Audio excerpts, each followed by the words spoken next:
Gima bende jotelo moko ma bende naseo ma bende gad bende nawacho ni onge tiende kar mi oyaw od thieth kata mana oger od thieth manyien to nitiere moro ma bende nochak ger gi omenda kata mana osuru mago mag jopiny kapok okakore mana yo matin bende samoro gad mani do medo kapok odhi thoro wach machielo.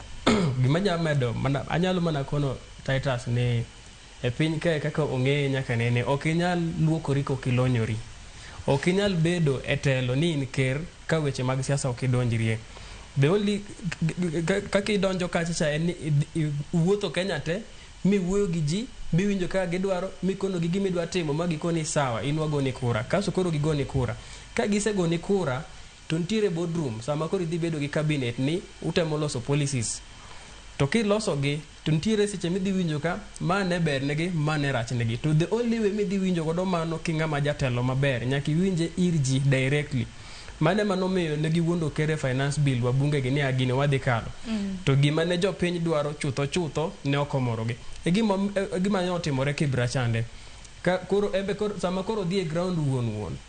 koro kik wach ni ok inyal donje siasa sama odhi e ground to jopiny okone ni gini ok nyalre